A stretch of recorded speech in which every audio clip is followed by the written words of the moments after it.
Hello again. This is Chris with PHRT Instruction, hazmatandrescue.com, and I decided to go over an unboxing presentation with my newest gadget that I decided to pick up.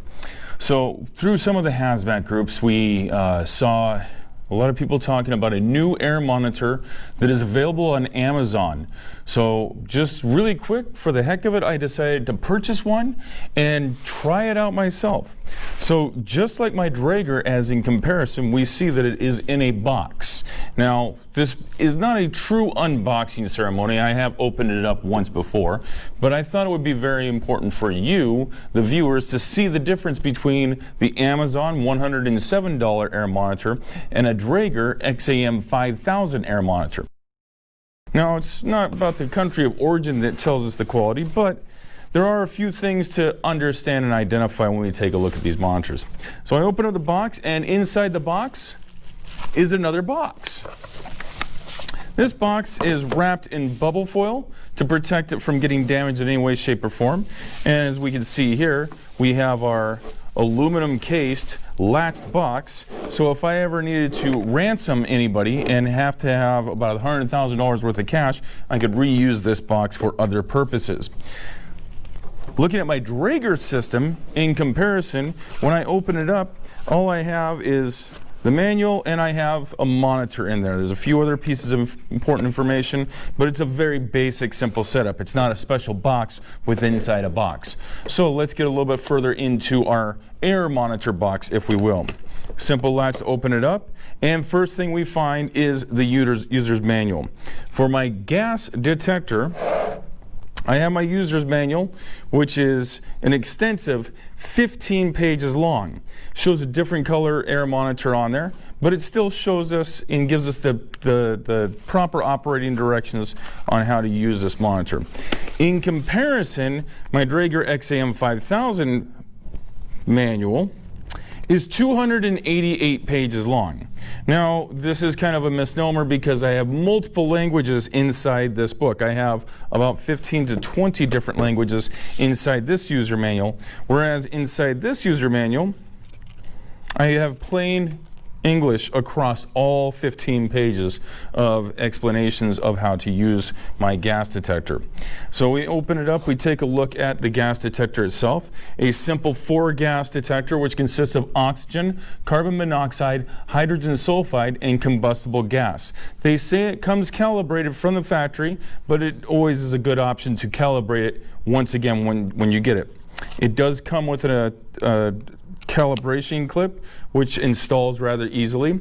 My Draeger, on the other hand, does not come with a calibration clip. So that is one downside to my Draeger XAM 5000 air monitor. As I pull my Draeger monitor out, we'll see that they both have a belt clip, although the Draeger air monitor clip is a little bit more robust. Even though this one sounds a lot newer, you see that this one's a little bit more worn out. But there are some critical things to understand when we talk about usability, portability, ease of use, things like that.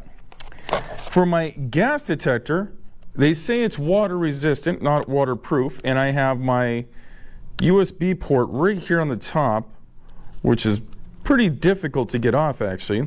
And when I finally do get into it, I have a micro SD cable. So any micro SD cable would work to charge this thing up. I'm not even going to mess with going that way. But we can charge it with a normal cell phone charger. For my Draeger, I don't have any exterior plugs. This is a water resistant air monitor as well. And the way it charges is with these 4 little sensors on the bottom with a purchased charging station that you would end up having to buy separately to make it work. There are car charging systems for it, but the one that I have for this is a car charger. So to turn on my Draeger in comparison, just want to get it warmed up, I'm going to hit one button for 3 seconds. Put my finger over the annunciator so it would not make too much noise for us. It'll go through its warm-up system telling me how many days till calibration. Now, one thing to note with this, it has 4 gases, the same 4 gases as this, but this one also has hydrogen cyanide. So we do have an extra gas on my Draeger XAM 5000, but we're going to understand that we're going to use the same 4 gases for our instructional purposes. For my gas detector, I have 3 buttons instead of 2 on my Draeger. And I end up pressing the center button. Welcome to use intelligent voice gas detector. Starting. Please wait. So we go through a warm-up process with my gas detector as well, and it has a voice activation as opposed to my Draeger, which just gives me chirps, beeps, and lights. We're going through a vibration right now. It'll check through the lights and go through the warm-up of all 4 of its sensors.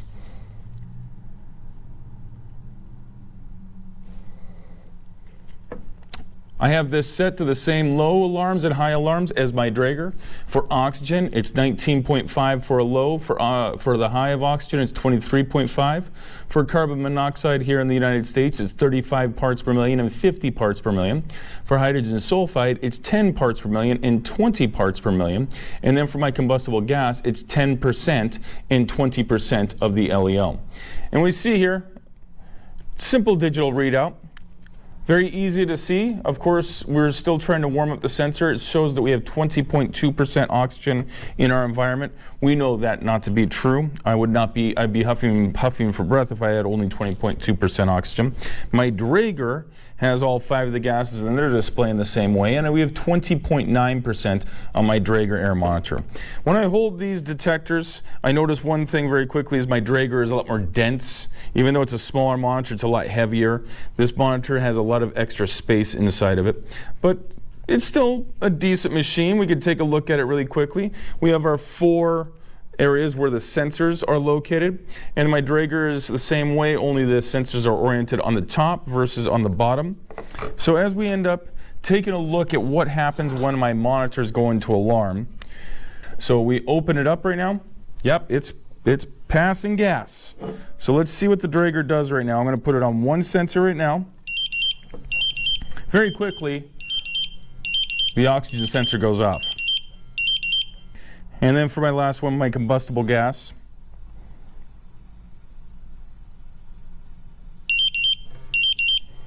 Takes a few more seconds for it to activate, but once again, all of the alarms make the same noise, have the same visual indication. They do identify and tell me that I am in a hazardous area. Now, what about my $107 gas detector? Let us take a quick look, shall we? I start passing gas through my first sensor here, which I'm going to assume is hydrogen sulfide. Please. Sulfurated hydrogen gas concentration exceeded.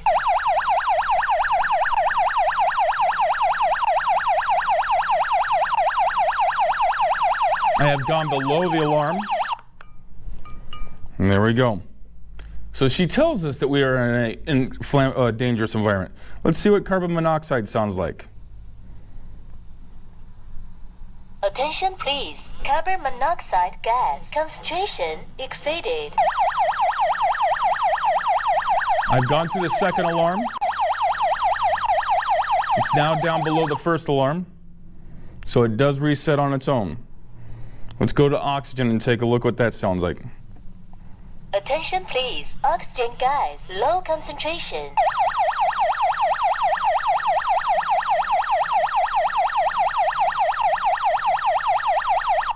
And as you may or may not be able to tell, this is vibrating. You can see it moving across the table. Both of them do have a vibrate mode. And my last one, the combustible gas detector or my LEL sensor. Attention please. Flammable gas concentration exceeded.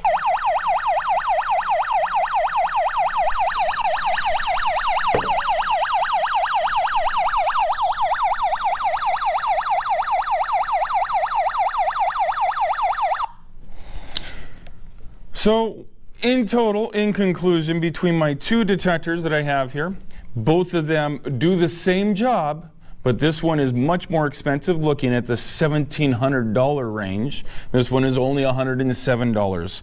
I would not expect this one to last nearly as long as this detector. In reality, this detector that I'm holding is about 8 years old. It's got some miles on it, but it still works very well. Some of the sensors have been replaced, but it gives good backup. There's good technical support from Draeger.